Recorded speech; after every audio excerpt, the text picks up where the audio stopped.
Hi everyone, I want to give you a quick introduction to a really cool tool which is available free to use for 14 days. Once your 14 days has expired, you can create a new account with a different email or get one of your group members to create an account. But RivalIQ is really cool and it kind of gives you lots of really interesting data that you can use to plan, set targets, to justify your social media marketing campaign. So let's have a little look. So first of all, the purpose behind RivalIQ is to be able to have a look and see how you're doing with your social media marketing vis-a-vis competitors. Also to do some hashtag research or influencer research, find out who's getting the best engagement, how many posts are reaching people, how many followers other brands like yours have. So we first of all need to identify who our competitors are. So for your positive impact project, it's a little bit more tricky because you're not like an e-commerce brand or a business. So your competitors will be a little bit kind of harder to identify. So you'll be looking for other charities, other non-for-profits, other services that kind of provide a similar value to what you're providing. So if you're looking at mental health, you would try to identify some mental health charities or mental health apps and find their website. So you want to try and find someone that's doing something similar to what you're doing, providing the same sort of value. Perhaps they also target the same audience. That would be really, really helpful, because if you're going for very different audiences, then what you're learning from looking at competitors might not be that useful. So do try to identify a competitor that has a very similar audience to the one that you're targeting. So then we need to look and think, okay, what can we learn from competitors? What are we going to do? Are we going to try to emulate them and kind of be better than them? Can we be as good as them if we're new and they've been established for a long time? We can look at their posts and say, okay, what's working really well for them? What posts are getting more engagement and interaction? And can we use this information as a benchmark to measure our own success? So could we set ourselves a target of a 6% engagement rate based on the fact that 3 or 4 competitors who we would like to be as good as well established as, are getting that average engagement rate? So we identify who we'd like to benchmark ourselves against, who we would like to be as good as, especially as a new startup, as a new initiative. Find someone that's kind of, of a reasonable size, not Oxfam, a charity that's been around for like, I don't know, half a century and is one of the biggest charities in the world. Try to find competitors who are similar size, similar value provision, similar target audience, and that will help you in terms of what you can learn from them. And then you can cherry pick the best ideas, see what's working well for them on social media, and then you can integrate that with your knowledge of marketing communications and create even better communication so you can learn and improve. So I knocked together this little table. I am using an example of a positive impact project that I helped launch. Well, it's been ongoing for about 2 years, but the shop opened earlier in 2020. Despite COVID, we kind of battled through it, but we opened Portsmouth's first plastic-free supermarket. So it's called the Package-Free Larder. You can go there, you take your own containers, and you fill up on all sorts of things from fabric conditioner to body lotion to rice and pasta and anything that normally comes in a plastic container. You can get it pretty much refilled with a Package-Free Larder. So for this exercise, to illustrate this to you guys, I've used the Package-Free Larder. I found 3 other competitors. 2 of them are local, so they're in Hampshire, in our county. One of them is the largest zero waste shop in the UK, so I thought I'd see what they're doing and see how we compare with our social media marketing. Now, obviously, you guys don't have an established positive impact project with a web address, so just use 4 competitors. So find 4 organisations, if you can, that are similar in the value they provide to your idea. Okay, and then pop the details in a table.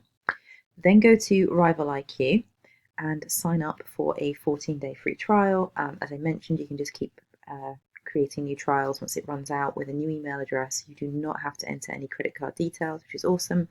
When it asks you, what your business name is, just put the University of Portsmouth. It's not terribly important.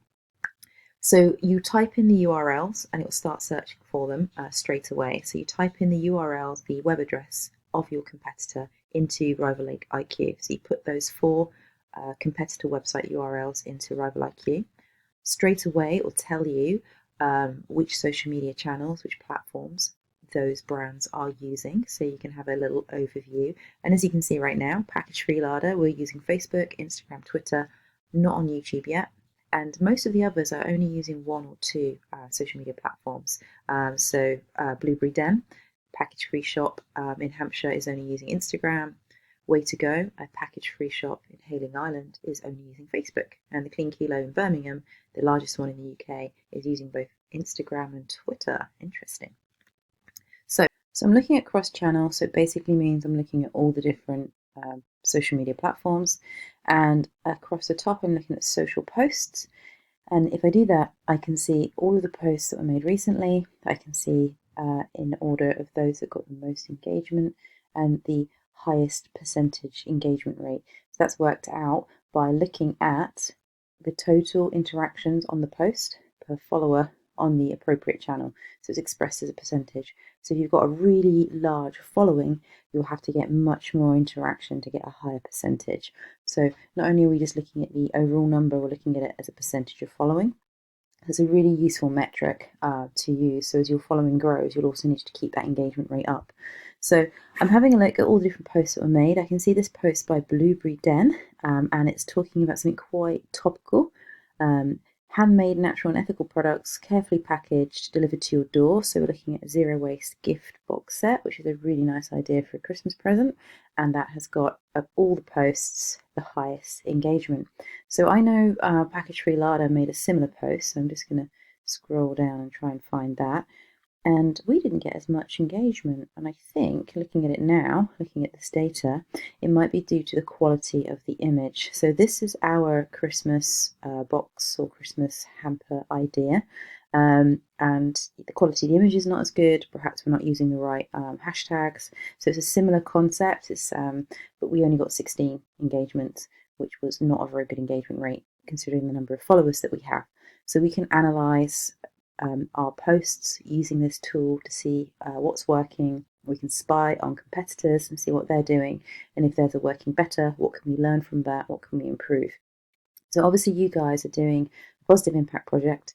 It's a concept, it's a startup, you don't have an existing website, so you can just put 4 competitors in and just have a look and compare and contrast the different posts that they're making, what's getting the best engagement and the best engagement rate, and that can give you some ideas for your own campaign, for the posts that you're going to create for your very own social media campaign for the Positive Impact Project. So it's a really nice tool. You can set some targets as well, an ideal target for engagement rate and how many sort of engagements you hope to get on your posts. There's a really nice tool just to kind of give us a starting point of what to expect and what to aim for.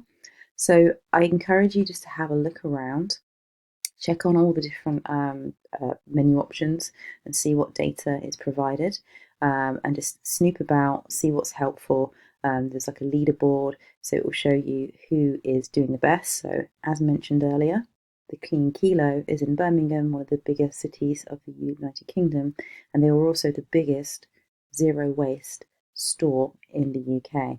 So it kind of is to be expected that they have a large following, and we're not doing too badly considering we've only been open for about 6 months. So the Package Free team, we have a really good social media marketing team. They're doing great things, but there's always more to learn.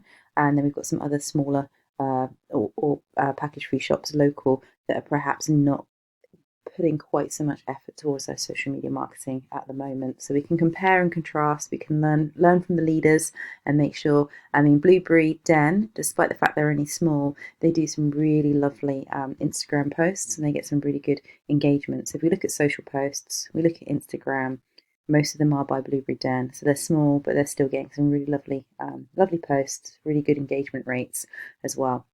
So it's just a case of signing up for RivalIQ, entering the URLs of some competitors that you've identified that you might like to benchmark yourselves against, that you would like to learn from, and then finding out what posts are working, what hashtags they're using, what engagement rates they're getting. And this will all help you to provide some data-informed targets and KPIs for your own social media marketing campaign.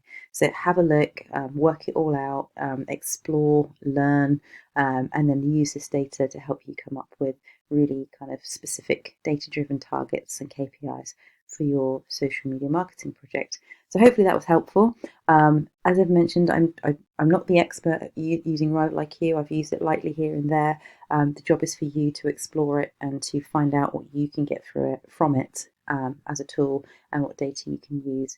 It depends on what companies you choose as your competitors, but I hope you'll find it useful and it will give you some data towards doing a competitor analysis.